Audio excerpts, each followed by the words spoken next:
This is what happened to every lost Kung Fu Panda character. Remember Tai Lung, who used to throw hands with Shifu? Or Mei Mei, who was this close to being Poe's stalker? And don't even get me started on the Furious Five. They were the Avengers of ancient China, and now, cameo duty. Kung Fu Panda used to be a whole army of unforgettable characters. But where did they all go? Well, this is what happened to them.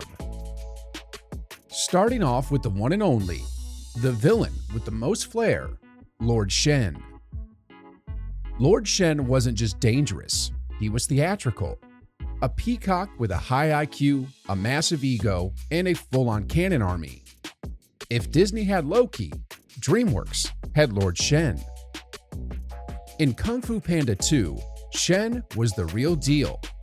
He wasn't just trying to conquer China, he was trying to erase Kung Fu itself. And it wasn't about world domination for the fun of it. Shen was scared. A prophecy told him that a black and white warrior would end him. Is defeated by a warrior of black and white. Nothing. So what did he do? Wipe out an entire panda village.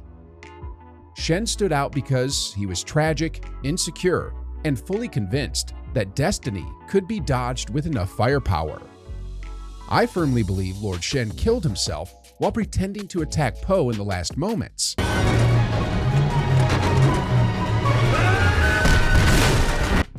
He was clearly agile enough to dodge that cannon and retreat like he always did, but he didn't want to. He probably realized that his scars were unhealable. In Asia, most warriors would choose to die rather than be captured alive. I think that's kind of what Shen did. So in the end, the filling of the black and white prophecy meant killing himself and letting his cannon turn him into a peacock pancake. Like Master Oogway says, one often meets his destiny on the path he takes to avoid it. Lord Shen appears silent in Kung Fu Panda 4 when the chameleon shapeshifts into him. But what happens after that? Is Lord Shen in the spirit realm? Or is he just, well, dead? The spirit realm is where Kung Fu masters go when they die according to the creators. It's the afterlife of Kung Fu Panda. I think that moment of peace Shen finds is what allowed him to access the spirit realm. It kind of seems like a bad idea to become a Kung Fu master if you're going to spend eternity with your enemies, especially when you're named Lord Shen. Or maybe he could be finally at peace there since there will be no mastery to reach, no land to conquer, no one to best. They could be at peace with each other because they don't need to fight. However, since there is no canon proof he really ended up in the afterlife, given his death was, well, explosive, I still hope he found peace with his parents in the spirit realm, since apparently hell doesn't exist in Kung Fu Panda. And from one theatrical villain to another, Kai rolled into Kung Fu Panda 3 like the final boss of a Kung Fu video game. Giant with glowing green blades, a mission to steal every master's chi, and a grudge that dates back hundreds of years. This dude was Oogway's old friend. Kai, old friend. Master. Until he got power hungry and tried to use chi for himself. Classic best friend turned dark side energy. So Oogway banished him to the spirit realm, and Kai spent centuries collecting chi from other masters. Then he makes his big return to the mortal world and starts turning legends into glowing jade statues. What made Kai different from the other villains wasn't just his strength. This guy beat almost everyone before Po even knew what chi was. But as with all villains in this franchise, ego was his downfall. Kai never expected Po to sacrifice himself and go full spirit realm mode. And once Po learned to master chi, Kai was fucked. No! It's too much! It's too much! No! And since he was destroyed inside the spirit realm, it's safe to say Kai is gone for good. In the pause of destiny, it is mentioned that when someone dies in the spirit realm, they cease to exist since their spirit was destroyed too. So, no sequel setup, no ghost cameo, just a memory. Just like Scar in The Lion King, Kai is just gone for good. And now let's go back to Earth, where a whole group of warriors somehow disappeared without needing to be defeated. The Council of Elders, Master Rhino, Croc, and Ox. These three looked like they were about to carry the franchise. Master Rhino, Master Croc, Master Ox, legends of the Kung Fu world. The first showed up in Kung Fu Panda 2, guarding Gongmin City with armor, wisdom, and major intimidation. So, what happened to them? Well, Master Rhino didn't even make it to the halfway mark. Lord Shen rolled in, tried diplomacy, and when that didn't work, Rhino got cannon blasted right into the spirit realm. We assume. It was fast, brutal, and kind of disrespectful, considering the setup. I always wondered why Shen didn't kill Master Ox and Croc, but it's probably because he doesn't like killing people unless it's actually needed to contribute towards his goal. Yes, Ox and Croc could have later broken out anyway, but their deaths weren't needed. This probably explains why Shen tried to defeat all three in a non-lethal fight, but when he couldn't get past Rhino, he killed him because otherwise the plan would have failed.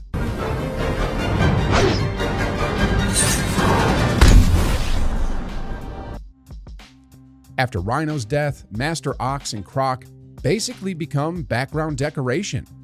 They end up imprisoned in Gongmin Jail, and then, well, that's actually it. Master Croc was brought back in the third movie, unlike Master Ox. It might just be that a yak and an ox would have looked too similar and confusing, to be honest. However, it felt so off seeing Master Croc just by himself without Master Ox. I'd like to think that Master Ox was left protecting Gongmin City, so Master Croc went to follow Kai. But after that, well, no one knows. We know that Master Croc appears as the stone door at the Chameleon's fortress with other Kung Fu masters in Kung Fu Panda 4. But if you look closely, you can spot Master Ox too. Unfortunately, not how I would like to spot him though. Now, if you look between the statues of all the masters that had passed on, I spotted that Ox is between one of them. Since he was also nowhere to be seen in 3, this probably indicates that he passed away off screen. Hopefully now he's chilling with Master Rhino in the spirit realm. Speaking of characters that just went completely silent, remember when the Furious Five were the stars of the show?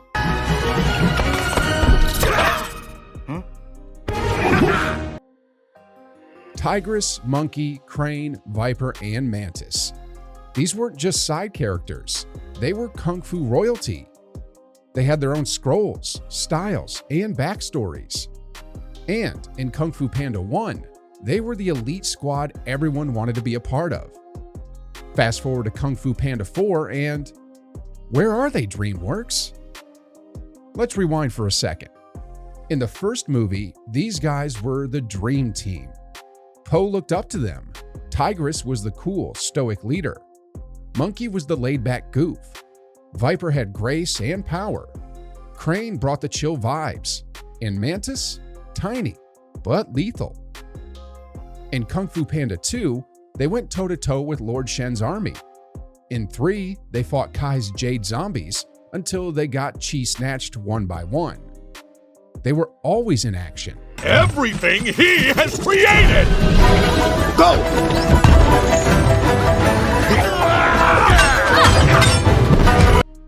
But by the time Kung Fu Panda 4 rolls around, they've basically turned into Easter eggs. DreamWorks thinks we forgot about the 5 since they were absent in Dragon Knight and the Paws of Destiny. But the Furious 5 is a big reason why I love the second movie so much. I love to see them finally working alongside Po, because we never saw that in the first movie and barely saw it in the third movie. And then, never again. Besides Tigress, the rest are nowhere to be seen. No battles, no lines, nothing. They're like ghosts.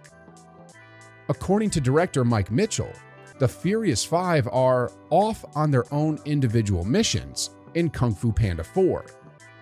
Basically, this just means they couldn't be bothered to involve them in the story, and that it would take away time from the new characters, and the voice actors were too expensive, so let's just dump them. The Furious Five never split up, from each other or from Po, especially not in times of crisis. The reason everything went to crap in 3 was precisely the fact that they split up.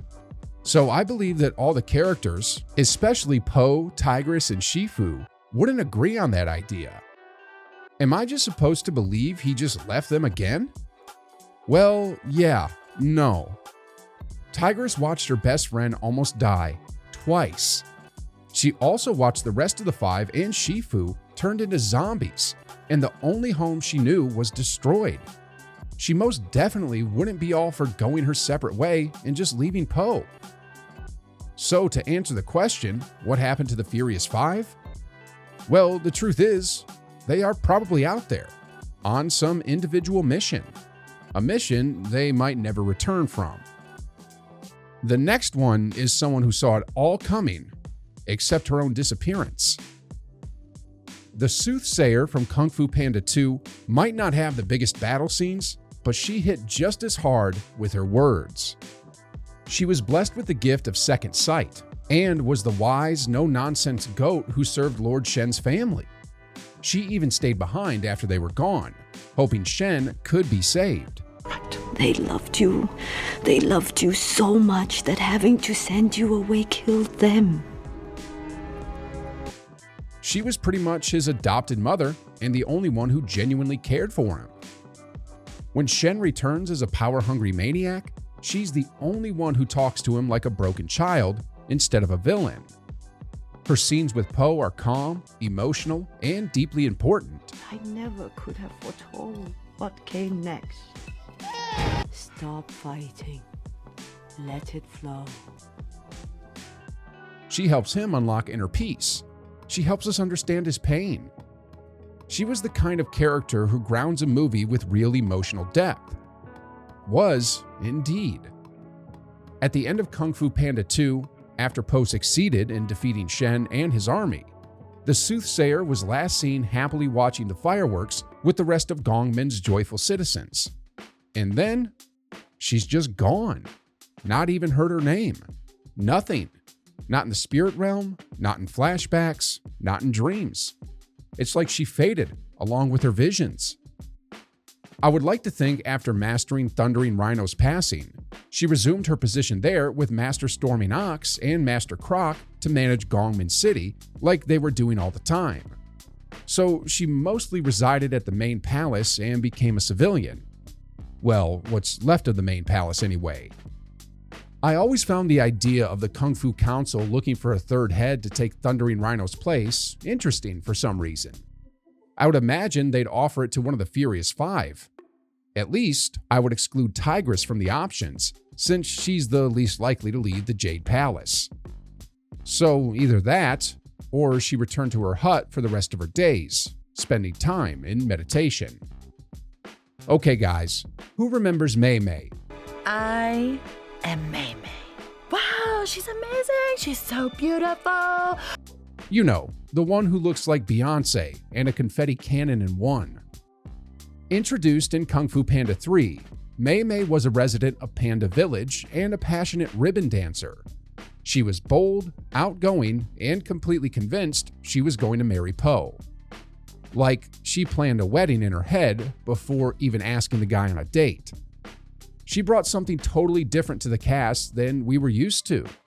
She wasn't a master of Kung Fu, but she was a master of dramatic entrances and ribbon dancing. Man, I was so glad that they didn't put boobs on her. That would be fucking weird. Po taught Mei Mei how to use nunchucks, helping her to apply her ribbon dancing to learning combat. Get ready to dance with danger. After Kai's defeat, Mei Mei was shown practicing Kung Fu at the Jade Palace briefly and flirting with another panda. But after that, nowhere to be seen again. The reason for this is probably because she was only created to tease Po getting a love interest, to demonstrate where Po's priorities were. Since Po had no interest in her, they put her with that hug-obsessed panda they show at the end of the movie. And to be honest, guys, I'm glad that they did. If Po is going to end with someone, I just hope that someone is Tigress. By the way, it has been hinted quite a few times that Po has a small crush on Tigress, if I'm right, in the Legends of Awesomeness and as well as in the movies. The closeness between the two, which isn't seen with any other characters, the polarity in them representing the yin, dragon, and yang, tiger, Po's admiration for her above the rest of the five. The question is, does Tigress feel the same? In the show, she kind of does, but in the movies, all we know is that he is her closest friend. Then there's also the fact that Tigress, the most stoic, least emotional member of the five, was the only one to cry after Po's supposed death in 2. Now, the original villain, the first real threat, the moment we all realized Kung Fu Panda wasn't just a joke about a fat panda doing high kicks. Tai Lung. What I ever did, I did to make you proud! This terrifying snow leopard wasn't just strong, he was a full-blown force of nature. Raised and trained by Master Shifu himself, Tai Lung was expected to become the Dragon Warrior. But when Oogway denied him that title, something inside him snapped. Hard. He tore through the prison like it was made of tissue paper, beat up the Furious Five like they were nothing. And when he faced Shifu, it wasn't a fight. It was a full-on emotional breakdown with fists. And yeah, well, then Po happened. We all know what happens next. Skadoosh.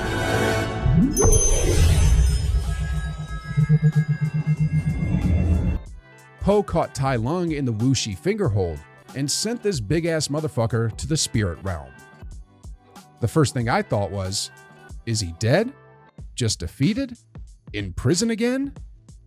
Kung Fu Panda 3 confirmed that Tai Lung was sent to the spirit realm, which totally makes sense now. That Wuxi fingerhold doesn't just knock you out, it relocates your soul. Tai Lung can be seen as one of Kai's amulets around his waist, representing the Kung Fu masters in this world that had their chi taken by Kai. And then Kung Fu Panda 4. Well, I'm not sure if I consider Tai Lung's return in 4 to be a very positive thing.